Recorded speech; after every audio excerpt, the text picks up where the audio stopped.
Good morning, children. This is Varuna Sharma, and now we are going to discuss air pollution. बेटा अभी हम जो है chapter 9th class में chapter 14 का एक और इम्पॉर्टेंट टॉपिक कवर कर रहे हैं, that is air pollution. Pollution हर किसी को पता है व्हाट इज़ पॉल्यूशन. पॉल्यूशन में क्या होता है, this is the undesirable components जब एनवायरनमेंट में बढ़ जाते हैं, दैट इज़ पॉल्यूशन. अंडरस्टैंड, आपने ध्यान किया होगा मैंने क्या कहा है. I am saying undesirable particles, यानी हम जिन सब्सटेंस को नहीं चाहते वो जब हमारे एनवायरनमेंट का पार्ट बढ़ जाते हैं, हमारे लिए नुकसानदायक होते हैं, हमें नुकसान पहुंचाते हैं, उन्हीं को हम पॉल्यूशन कहते हैं. और now we are talking about air pollution. Air में पॉल्यूशन किस तरीके से होता है, यानी हमारी जो एनवायरनमेंट को नीट एंड क्लीन जो होना चाहिए एयर, उसको कौन से मटेरियल उसके साथ मिक्स हो जाते हैं कि उसको पॉल्यूट कर देते हैं. और हम तो रेस्पिरेशन भी कर रहे हैं, हमारी बॉडी में भी वो सब एंटर कर रहे हैं, तो वो जो एयर पॉल्यूशन है हमारे लिए नुकसानदायक भी होता है. ठीक है. So presence of undesirable materials in air are called pollutants. समझ में आ गया, जितने भी इनडिज़ायरेबल मटेरियल्स हैं these are known as pollutants, and this phenomenon is known as air pollution. Clear. So ये जो एयर पॉल्यूशन है इसके टू कॉजेज़ हैं, natural causes and man made causes. Natural causes में देखिए बहुत सारे ऐसे नेचुरल एक्टिविटीज़ होती हैं कि उनसे भी पॉल्यूशन हो जाता है, उनकी वजह से भी जो एयर है वो पॉल्यूट हो जाती है.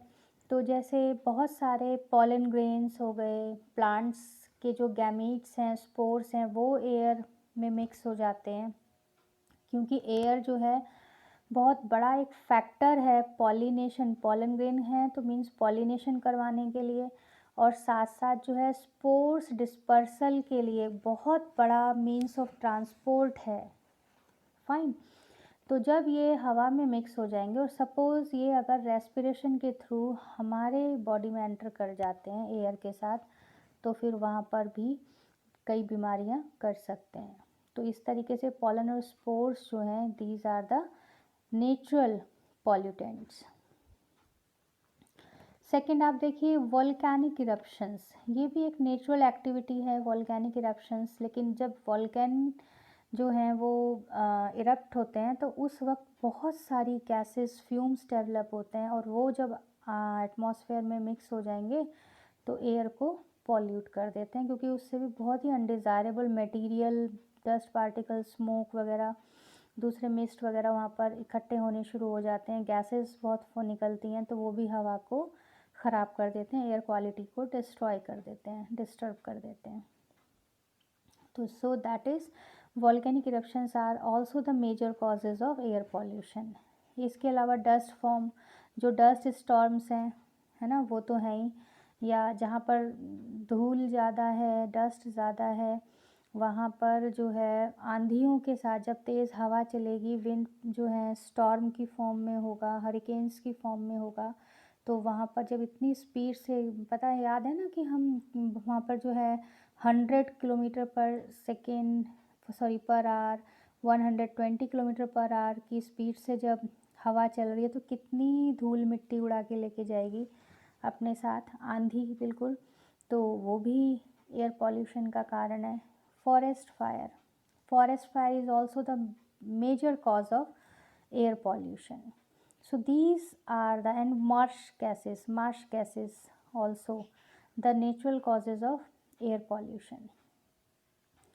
अब देखिए मैन मेड या आर्टिफिशियल कॉजेज़ कौन से हैं, यानी हमारी ह्यूमन बींग्स की ऐसी कौन सी एक्टिविटीज़ हैं जो एयर क्वालिटी को डिग्रेड कर देती हैं, डिस्ट्रॉय कर देती हैं. So man made sources of air pollution आप देखिए, वो है एक तो exhaust gases emitted by automobiles. हम जो इतने ऑटोमोबाइल्स चलाते हैं, व्हीकल्स हम चला रहे हैं, तो उसमें फॉसिल फ्यूल बर्न हो रहा है. फॉसिल फ्यूल बर्निंग की वजह से वहाँ से बहुत सारे गैसेस एमिट हो जाते हैं, निकलते हैं वहाँ से. कार्बन डाइऑक्साइड हो गया, कार्बन मोनोऑक्साइड हो गया, उसके अलावा सल्फ़र ऑक्साइड्स, नाइट्रोजन के ऑक्साइड्स हो गए, है ना, और हाइड्रोकार्बन्स हो गए। तो ये जो है बहुत सारी गैसेस वहाँ से निकलती हैं, एटमॉस्फेयर में चली जाती हैं। तो this is the artificial cause, automobile की वजह से हो रहा है, हमारी एक्टिविटी की वजह से, क्योंकि हम इन ऑटोमोबाइल्स को अपने लग्जरी के लिए यूज़ कर रहे हैं। क्लियर। सेकंड देखिए, excessive burning of petroleum products या वुड, कोल, अगर लकड़ी को जला रहे हैं, कोयले को जला रहे हैं ना, ये भी फॉसिल फ्यूल है, कोल भी। Petroleum products, petrol, diesel, kerosene, these are petroleum products, इनको अगर जलाया जा रहा है, इनका अगर ज़रूरत से ज़्यादा यूज़ हो रहा है, बहुत ज़्यादा, तो भी ये जो है पॉल्यूशन कॉज करेंगे। क्लियर। वैसे तो यहाँ पर भी ये रीज़न था और यहाँ पर भी आ गया ये रीज़न। नेक्स्ट देखिए, थर्मल पावर प्लांट। जो थर्मल पावर प्लांट है, ठीक, वहाँ से भी जब फ्यूल बर्न होता है तो फ्लाई ऐश डेवलप होती है। और ये जो फ्लाई ऐश है, क्योंकि उसके बाद जो रिमेनिंग पार्ट होगा ना थर्मल पावर प्लांट में, जो हम फ्यूल बर्न कर रहे हैं, उसको बर्न करने के बाद जो ऐश डेवलप होगी, दैट इज़ फ्लाई ऐश। जो रिमेनिंग पार्ट होगा, रेजिड्यू होगा, दैट इज़ फ्लाई ऐश। ये फ्लाई ऐश जब एयर में जाना शुरू होगा, ये वहाँ की क्वालिटी को डिग्रेड करेगा। इसके अलावा अगर हम देखें तो बहुत सारे ऐसे फैक्टर्स हैं जिन पे हम ध्यान ही नहीं करते। फॉर एग्ज़ाम्पल, अगर कपड़े की मिल है ना, कपड़े की मिल है, कॉटन टेक्सटाइल मिल्स हैं, आटे की मिल हो गए, जहाँ पर आटा बन रहा है, तो वहाँ से भी तो क्या होगा, कॉटन टेक्सटाइल मिल है अगर, तो कॉटन टेक्सटाइल मिल्स में क्या होगा कि जो रेशा होता है, धागा, जब उसको हम मतलब कॉटन से जब धागा बनाया जाएगा तो बहुत सारे छोटे छोटे रेशे निकल जाते हैं और एयर में मिक्स हो जाते हैं। अब वहाँ पर जो लोग काम करते हैं, उनके रेस्पिरेशन के साथ जब वो रेस्पायर करेंगे उस एनवायरनमेंट में, तो उनके साथ वो छोटे छोटे जो रेशे होंगे कॉटन से जो रिलीज़ हुए थे, वो उनके जाके लंग्स में डिपॉजिट होना शुरू हो जाते हैं रेस्पिरेटरी सिस्टम के थ्रू। तो उन लोगों को हमेशा जो है मास्क लगाकर ही वहाँ पर काम करना चाहिए, अदरवाइज़ जो है आगे चल के रेस्पिरेटरी डिसऑर्डर्स जो हैं, मेजर डिसऑर्डर्स उनको हो सकते हैं। ऐसे ही आटे की मिल है, फ्लोर मिल्स, जहाँ पर आटा बनता है, वहाँ पर भी गेहूँ या जो भी अनाज है, सीरियल है, उसको हम बिल्कुल आटा में बना रहे हैं, तो वहाँ पर भी वो डस्ट कह लो, या वो आटा का जो छोटे छोटे बारीक पार्टिकल्स होंगे, वो एयर में मिक्स हो जाते हैं और एयर क्वालिटी को डिग्रेड कर देते हैं। इसके अलावा जो केमिकल इंडस्ट्रीज़ हैं, उन केमिकल इंडस्ट्रीज़ में तो पता नहीं कितने केमिकल प्रोसेस होते रहते हैं, अलग अलग केमिकल इंडस्ट्री में अलग अलग प्रोसेसेस होंगे, तो उन सब से कार्बन के ऑक्साइड्स डेवलप होते हैं, है ना। और कार्बन के ऑक्साइड्स जो हैं, कहीं पर तो है एज वेस्ट मटेरियल प्रोड्यूस हो रहे हैं, कार्बन मोनोऑक्साइड, कार्बन डाइऑक्साइड, और कहीं पर ऐसे होते हैं ये गैसेस कि ये जो हैं एज मतलब कहीं पर तो ये जो है एज वेस्ट मटेरियल प्रोड्यूस हो रहे हैं, और कहीं पर ये जो है अगर देखा जाए तो इंटरमीडिएट सब्सटेंसेस की फॉर्म में भी प्रोड्यूस हो रहे हैं, लेकिन एनवायरनमेंट में तो जाएंगी गैसेस, है ना। उसके अलावा नाइट्रोजन ऑक्साइड्स हैं, है ना, नाइट्रोजन के ऑक्साइड्स हैं जो, वो नाइट्रोजन ऑक्साइड्स है, नाइट्रोजन डाइऑक्साइड हो गए, नाइट्रिक ऑक्साइड, ये सब नाइट्रोजन ऑक्साइड्स, ये एटमॉस्फेयर में जाएंगे, वहाँ क्वालिटी डिग्रेड करेंगे। हाइड्रोकार्बन्स, उसके अलावा सल्फ़र के जो ऑक्साइड्स हैं, मान लिया सल्फ़र डाइऑक्साइड हो गया, सल्फ़र ट्राईऑक्साइड हो गया, ये सब एटमॉस्फेयर में जाएंगे। और बता दूं, ये जो है एसिड रेन का बहुत बड़ा कारण बनेंगे आगे जाके। समझ में आ गया।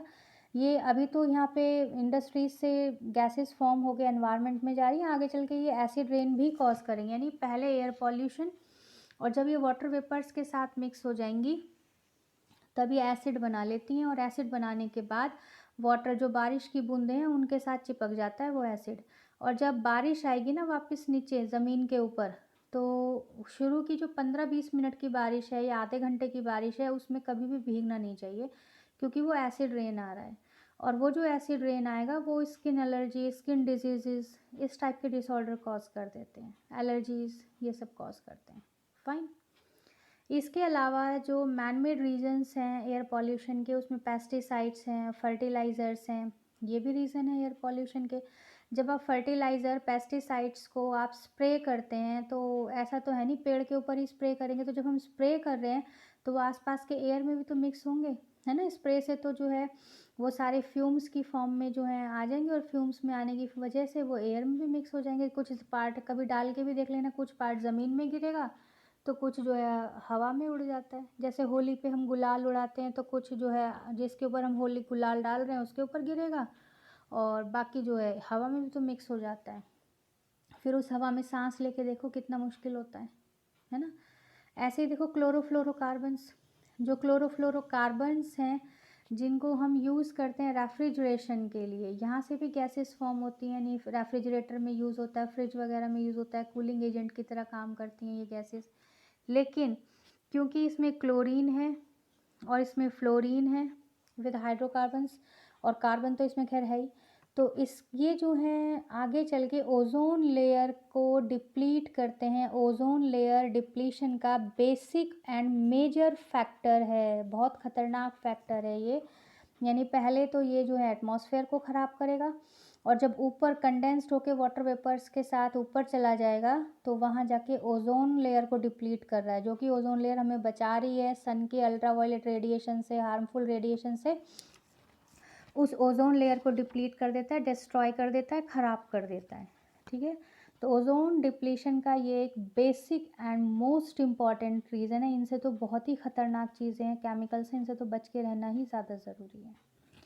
इसके अलावा नेक्स्ट देखिए आप, डिफॉरेस्टेशन, लगातार पेड़ों को, जंगलों को काट रहे हैं, जो हमारे क्रॉप फील्ड्स हैं उनको ख़त्म कर रहे हैं। उन वहाँ पर क्या बना रहे हैं, वहाँ पर डेवलपमेंट हो रहा है भाई, और डेवलपमेंट के फॉर्म में इंडस्ट्रियलाइजेशन हो रहा है, रेलवे लाइंस निकल रही हैं वहाँ से, इंडस्ट्रीज़ डेवलप हो रही हैं, ह्यूमन सेटलमेंट्स हो रहे हैं वहाँ पर, टिम्बर, पेड़ को काट के लकड़ियाँ, फर्नीचर, ये सब आर्टिकल्स बनाए जा रहे हैं। तो क्या हो रहा है, एनवायरनमेंट तो ख़राब हो रहा है, एनवायरनमेंट डिस्ट्रॉय हो रहा है।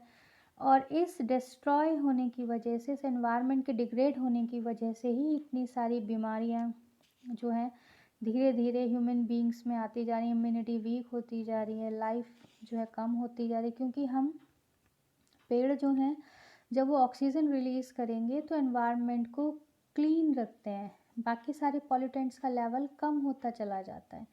और आगे जब फॉरेस्ट ही नहीं रहेंगे, डिफॉरेस्टेशन होता रहेगा, तो आगे चल के एनवायरनमेंट डिग्रेड होगा, है ना।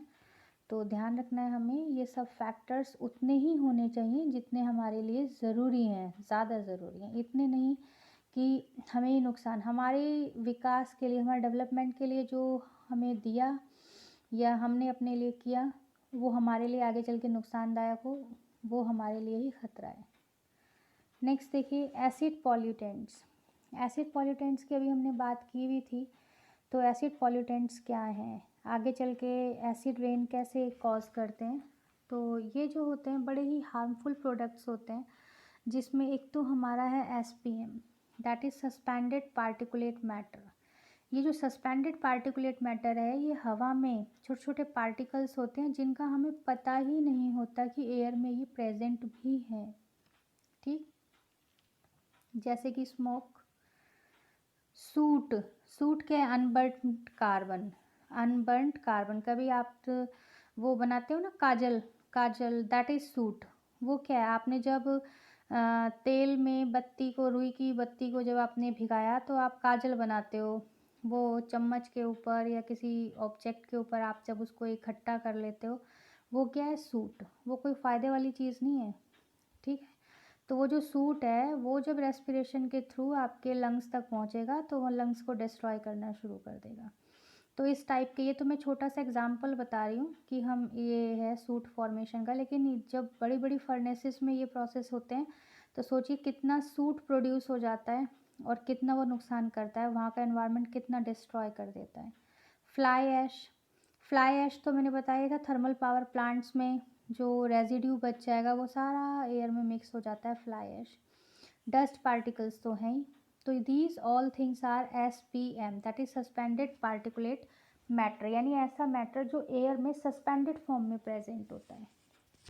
क्लियर, ये इसमें जितनी भी चीज़ें हैं, जैसे क्या है इसमें कार्बन वगैरह ही है, तो वो जो है रिएक्ट कर जाता है वाटर वेपर्स के साथ और एसिड फॉर्मेशन करता है। स्मोग, स्मोग क्या होता है, स्मोग में जो डार्क ब्राउन कलर का या ग्रेइश एपियरेंस ये भी डेवलप होता है ना। तो अगर मान लिया स्मोकी मिस्ट है तो ठंडे जो धुंध जिसको हम कहते हैं, है ना, तो जो धुंध के टाइम पर जो धुंध है, फॉग वगैरह जो वहाँ पर डेवलप हो जाते हैं, फॉग जब स्मोक के साथ मिल जाता है दैट इज स्मोक, अंडरस्टैंड। तो धुएं के साथ जब फॉग मिक्स हो गया that is smoke and it is very harmful. धुंध जो सर्दियों में टेम्परेचर कम होने की वजह से जो आ जाता है, उस वक्त कितना सफोकेशन हो जाता है। अगर आप स्मोक में निकले हुए हैं उस वक्त आप वहाँ पर अगर सांस लें तो बड़ी प्रॉब्लम होती है, सफोकेशन हो जाता है भयंकर। And acid rain, acid rain तो मैंने बताया ही था आपको कि जो सल्फ़र ऑक्साइड्स हैं, नाइट्रोजन ऑक्साइड्स हैं, कार्बन ऑक्साइड्स हैं, ये वाटर वेपर के साथ मिक्स होके एसिड बना देते हैं और वही पानी की बूंद के साथ जब वापस आएगा रेन की फॉर्म में दैट इज़ वो रेन, एसिड रेन कॉज करेगा। क्लियर। अब है इफ़ेक्ट्स ऑफ एयर पॉल्यूशन। क्या क्या इफ़ेक्ट्स होंगे एयर पॉल्यूशन के, वो आप देखिए। इफ़ेक्ट्स ऑफ एयर पॉल्यूशन, सबसे पहली बात तो एयर पॉल्यूशन में एक तो ऑक्साइड्स हैं सल्फ़र और नाइट्रोजन के। ये जो सल्फ़र एंड नाइट्रोजन ऑक्साइड्स हैं ये इरिटेशन हमारे आइज़ में, थ्रॉट में, लंग्स में इरिटेशन कॉज करते हैं, जलन, दर्द, चुभन, पानी निकलना आँखों से, वो सारी चीज़ें, गले में खराश होना, दर्द होना, लंग्स में प्रॉब्लम क्रिएट होना, ये सारी चीज़ें। इसके अलावा जब लंग्स हैं तो वो तो इंटरनल पार्ट हो गए, तो लंग्स, लीवर, किडनीज़ को डैमेज भी कर देते हैं ये अगर ज़्यादा अमाउंट में चले जाएं तो। स्प्लीन, स्प्लीन हमारी बॉडी का ब्लड बैंक है इमरजेंसी के टाइम पर, ठीक, तो उसको डिस्ट्रॉय कर देते हैं। नर्वस सिस्टम को डिस्ट्रॉय कर देते हैं और ये जो है कैंसर का एक बड़ा कॉज है। इसके अलावा हार्ट डिजीज़ कॉज करते हैं। तो देख लीजिए कितने ख़तरनाक हैं ये ऑक्साइड सल्फ़र और नाइट्रोजन के। इसके अलावा कार्बन मोनोऑक्साइड, कार्बन मोनोऑक्साइड जो है अगर इंक्रीज परसेंटेज हो जाए कार्बन मोनोऑक्साइड की तो उसको कार्बन मोनोऑक्साइड पॉइजनिंग कहते हैं। जिसका एक बहुत छोटा सा एग्जांपल मैं आपको बता दूं, कभी सर्दी के दिन में कोयले की अंगीठी आप कमरे में लेकर ना सोएं, ठीक है, और अगर कभी ऐसा किया भी है तो खिड़की ज़रूर खोल दें, दरवाज़ा खुला होना चाहिए, क्योंकि दरवाज़ा बंद होते ही क्या होगा, ऑक्सीजन वहाँ पर जितनी भी होगी वो पहले ही बर्निंग में यूज़ हो चुकी है, अब ऑक्सीजन मिल नहीं रही तो इनकम्प्लीट कंबशन होना शुरू हो जाएगा कार्बन का, जिससे कार्बन मोनोऑक्साइड मिलेगी। और ये जो कार्बन मोनोऑक्साइड है ये हीमोग्लोबिन के साथ बहुत अच्छी एफिनिटी शो करती है, उसके साथ बड़ी मित्रता दिखाती है। हीमोग्लोबिन के साथ ये कंबाइंड होके पूरी बॉडी में ये जो है पॉइजन बनाना शुरू कर देती है कार्बामिनो हीमोग्लोबिन की फॉर्म में, और उसके जो है रिड्यूस्ड फॉर्म उसकी बननी शुरू हो जाती है, जिसकी वजह से जो है चक्कर आना, उल्टी आना, जी मिचलाना, ये सारे एक्टिविटीज़ हो जाती हैं। और ये तो अगर आप जाग रहे हो तो आपको पता है चक्कर उल्टी आएगी तो आप जो है चक्कर और उल्टी का इलाज कर सकते हैं। लेकिन अगर आप सो गए और उस वक्त ऐसा हो गया तो उसमें मीठी मीठी नींद आती रहेगी और आपको आइडिया ही नहीं लगेगा। एक वक्त ऐसा आएगा कि आप सांस के साथ ऑक्सीजन जाना बिल्कुल बंद, कार्बन मोनोऑक्साइड जा रही है और इसका इतना ज़्यादा अमाउंट आपने इनहेल कर लिया कि वो उसने बॉडी में पॉइजनिंग कॉज कर दी और डेथ तक हो सकती है। तो इससे बचें आप, ये एक्टिविटी नहीं है। तो कार्बन मोनोऑक्साइड का अगर परसेंटेज एयर में बढ़ रहा है तो वो कार्बन मोनोऑक्साइड पॉइजनिंग कॉज करेगा and it will lead to death. SPM, suspended particulate matter, जो भी हमने डिस्कस भी किया था क्या है, वो बड़ी ख़तरनाक हैं। सांस के साथ अगर चले गए तो वो अस्थमा, ब्रोंकाइटिस, एलर्जिक कोल्ड, ये सब कोज करते हैं। हाइड्रोकार्बन्स, ये जो हाइड्रोकार्बन्स हैं ये कार्सिनोजेनिक इफ़ेक्ट्स करते हैं। कार्सिनोजेनिक इफ़ेक्ट्स का मतलब समझ रहे हैं, कार्सिनोजेनिक इफ़ेक्ट का मतलब कैंसर कॉज करते हैं, कैंसर का एक मेजर रीजन है, कितने नुकसानदायक हैं। स्मोक, अभी हमने बात की थी, fog when combined with smoke that is smoke, और ये हाईली सफोकेटिंग है। यहाँ पर अगर स्मोक में आप सांस लेंगे तो आपको सांस लेने में दिक्कत होती है, प्रॉपर अमाउंट में, जितनी अमाउंट में ऑक्सीजन बॉडी में जानी चाहिए नहीं जाती। तो ये भी रेस्पिरेटरी डिसऑर्डर्स कॉज करते हैं, क्योंकि वो पार्टिकुलेट मैटर भी तो रेस्पिरेशन के साथ जा सकते हैं। तो ये भी हार्मफुल है ह्यूमन बींग्स के लिए भी, एनिमल्स के लिए भी। Carbon chlorofluorocarbon, CFCs are chlorofluorocarbon, अभी हमने बताया था, ये तो बहुत ही खतरनाक हैं, जो कि ओजोन डिप्लीशन का एक मेजर फैक्टर है। ठीक, एक्सेस अमाउंट में अगर CO2 प्रोड्यूस हो रही है तो ये ग्लोबल वार्मिंग कॉज करेगी। ग्लोबल वार्मिंग मीन्स टेम्परेचर बढ़ा देती है अर्थ का, और ग्रीन हाउस इफेक्ट कॉज होगा, यानी जब टेम्परेचर बढ़ जाएगा that is green house effect. और ये जो है ग्लेशियर्स को, जो स्नो है उसको पिघलाना शुरू कर देती है, और ये भी इकोसिस्टम के लिए हार्मफुल है, डिसबैलेंस कर देती है फैक्टर्स को। लाइकेंस, लाइकेंस एक ऐसे ऑर्गेनिजम्स हैं जो कि नेचुरल पॉल्यूशन इंडिकेटर है। ठीक है, लाइकेंस जो हैं ये क्या होते हैं कि एल्गी, काई लग जाती है ना एल्गी, एल्गी अगर फंजाई के साथ, जो फंजाई है उसके साथ मिक्स होकर एक म्यूचुअल एसोसिएशन बना लेती है, that is known as lichens. Algae जो है फोटोसिंथेटिक होते हैं, अपना फूड बनाते हैं। फंजाई जो हैं ये नॉन फोटोसिंथेटिक हैं, वाटर मिनरल एब्जॉर्ब करते हैं। तो एल्गी तो फंजाई को फूड देता रहता है बना के, ठीक है, बदले में फंजाई जो है एल्गी को वाटर मिनरल देगी। एल्गी को क्या देगी, ये वाटर मिनरल्स जो हैं एब्जॉर्ब कर करके देती रहेगी, और दोनों मित्रता के साथ रहेंगे। ठंडी जगह पे बहुत बनते हैं ये, ठंडी जगह पे बहुत मिलते हैं ये। तो ये जो है ये म्यूचुअल एसोसिएशन है एल्गी और फंजाई की। इस म्यूचुअल एसोसिएशन को सिम्बायोटिक एसोसिएशन भी कहते हैं। सिम्बायोटिक मतलब बिल्कुल प्यार के साथ एक दूसरे के साथ रहना, मित्रता के साथ, नुकसान नहीं पहुंचाते। एंड ये जो है ये नेचुरल पॉल्यूशन इंडिकेटर है, मतलब जहाँ पर भी पॉल्यूशन होगा, एयर पॉल्यूटेड होगी, ख़ास तौर से सल्फ़र के ऑक्साइड्स अगर हैं ज़्यादा अमाउंट में, वैसे तो एयर को ही बता देती है पॉल्यूटेड एयर को, लेकिन सल्फ़र की साथ तो इसकी बड़ी कट्टर दुश्मनी है। सल्फ़र ऑक्साइड्स अगर हैं तब तो बिल्कुल भी ग्रो नहीं करेगी। तो अगर किसी एरिया में लाइकेंस ग्रो नहीं हो रहे हैं, कोल्डर एरिया में, या पहले से वहाँ लाइकेंस हैं और अब वो मरने शुरू हो गए, इसका मतलब वहाँ पॉल्यूशन आना शुरू हो गया, एयर वहाँ की पॉल्यूट हो चुकी है। फाइन। सो बेटा आज की इस वीडियो में हमने जो है air pollution and effects of air pollution के बारे में डिस्कस किया। आई होप आपको समझ आ गया होगा।